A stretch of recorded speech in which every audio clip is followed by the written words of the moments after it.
عرض داينامايت بيثبت ان هو لسه المكان اللي فيه السحر والاثاره الحقيقيه. عرض شفنا فيه الديفل ام جي اف وبرودي كينج وستريت فايت محترم، وماتش احلام كان منتظر بقاله كتير. فلايك وسبسكرايب على السريع وتعالوا نشوف ايه اللي حصل بالظبط في دبليو داينامايت. افتتحنا العرض مع توني شيفاني وهو بيقدم بطل العالم ام جي اف طلع يتباهى بحياته ويتكلم عن العيشه اللي عايشها، وان هو معاه حزام العالم التريبل بي. وقبل ما يهاجم اي حد بيقول ان هو بطل العالم، وقال ان الكلام اللي بيطلع منهم هو نفس اللي بيطلع من تحت. وبكل ثقه وغرور قال دي سنه الشيطان ومفيش حد من مستوايا. لكن واضح ان برودي كينج مش موافق على الكلام ده، لانه دخل الحلبة وواجه البطل. برودي قال انه مش هينزل لمستوى ام جي اف اللي هو حرفيا واحد قليل القيمة، وده خلى الجمهور يهتف معاه بقوة. وبرودي كمل كلامه وقال انه مش هيحط ايده على ام جي اف دلوقتي، لان ده ممكن يضيع عليه اللي هو عايزه بجد، وهو عايز فرصة على لقب العالم ضد ام جي اف حالا الليلة. لكن ام جي اف قال انه هيفكر في الموضوع وسكت شويه كده، وده خلى الجمهور يطلع صيحات استهجان عليه. وبعدين قال لا، وقال ان رفضه مش خوف من برودي لان الكلام ده سخيف، وبدأ يستهزأ بالجمهور اللي بيهوهوا مع برودي، وقال انهم شبه جملة كلها صوت من غير فعل. وبعدين قال ان برودي ما عندوش حق يطلب فرصة على لقب العالم، لانه لعب ضد خصوم ضعاف ومصارعين درجة تانية، ولازم يهزم نجوم كبار من مستوى النخبة الاول قبل ما يفكر يقف قدام البطل، والا هيبقى في مشاكل ما بينهم.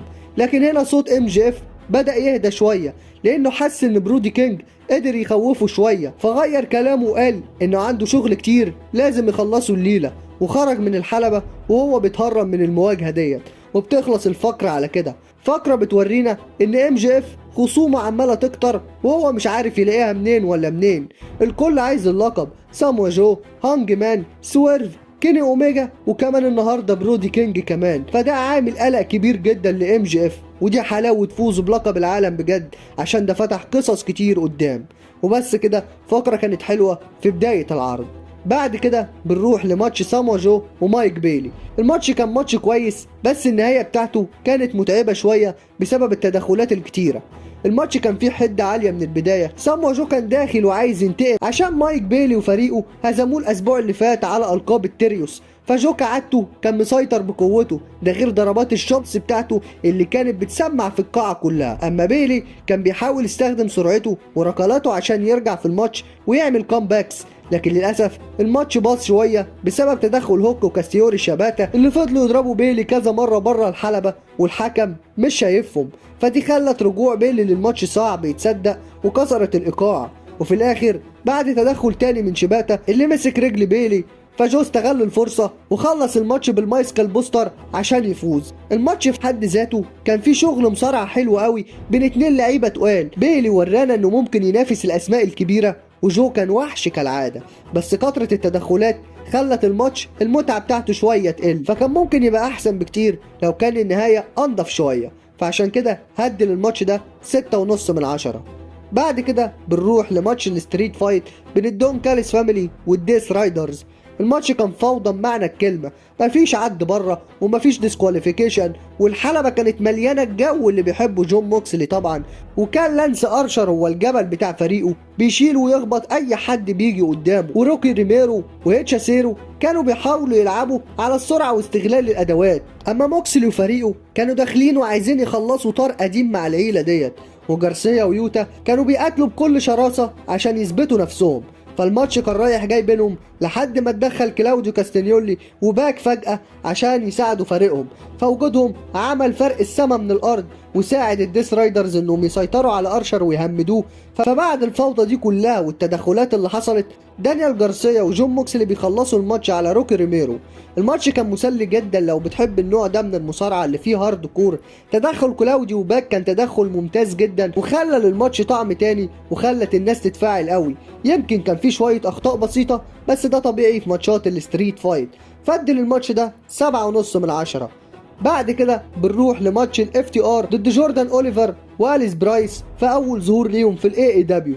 الماتش ده كان عبارة عن اختبار لقوة فريق الاف تي ار. اما جوردان اوليفر واليس برايس كانوا مجرد جوبرز في الماتش ده عشان الاف تي ار يبانوا اقوياء وكده. وده طبيعي جدا لفريق لسه اول مره يشارك. الماتش كان من طرف واحد تقريبا، وفي النهايه داكس وكاش بيخلصوها وبيبعتوا رساله للجميع انهم جاهزين لاي تحدي جاي على اللقب، وخصوصا جيك دويل ومارك ديفيز الاسبوع اللي جاي. وزي ما قلت لكم الماتش ده كان الهدف منه هو الهايلايت ريل للاف تي ار مش اكتر، وكان بدايه مش بطاله لاوليفر وبرايس، ودي للماتش ده 5/10. بعد كده بنروح لماتش كيني اوميجا وجوش الكسندر. الماتش ده كان دريم ماتش بالنسبه لناس كتير بتحب المصارعه. جوش الكسندر بطل التي ان اي السابق ضد كيني اوميجا، واحد من احسن مصارعين العالم. الكسندر ما استناش الجرس يضرب، دخل وضرب اوميجا قبل الماتش يبتدي عشان ياخد الافضليه، ودي كانت حركه ذكيه وقويه منه. الماتش كان ميكس بين المصارعه التكنيكال العاليه من جوش الكسندر وضربات كيني اوميجا القويه والفي تايجرز، فكانوا بيضربوا بعض بقلب جامد ومحدش فيهم كان بيستسلم.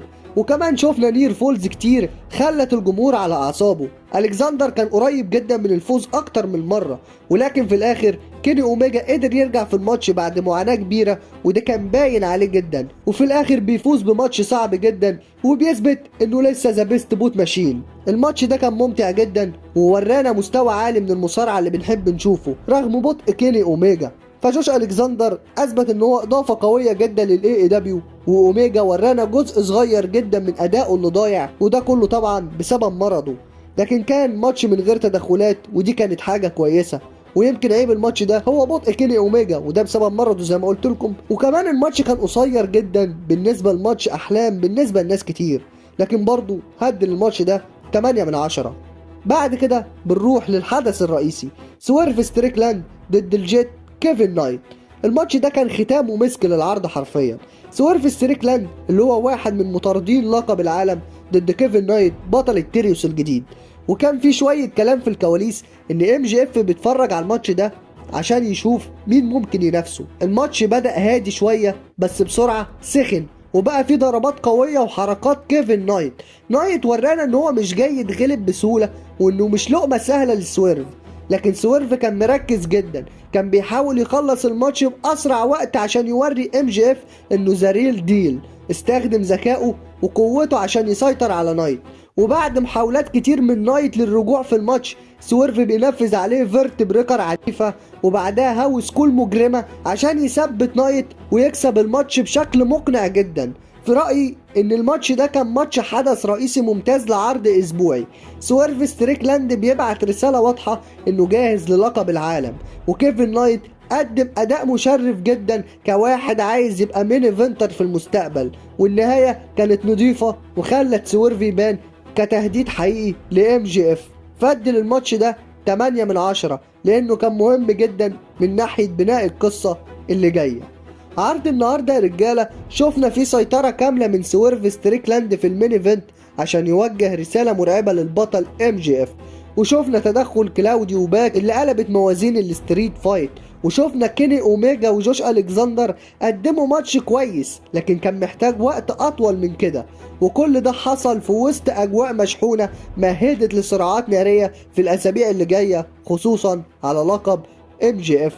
وكمان الصراع بيزيد بين الديث رايدرز والدوم كاليس فاميلي. وفي النهاية عرض داينامايت النهاردة أكد لنا إن سنة 2026 مش هتكون سنة عادية بالنسبة للإي اي دبليو.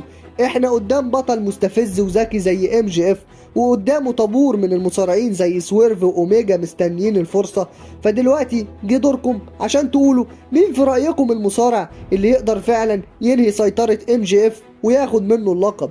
اكتبوا لي رأيكم وتوقعاتكم في الكومنتات، وإن شاء الله هرد على أسئلتكم ورأيكم بإذن الله.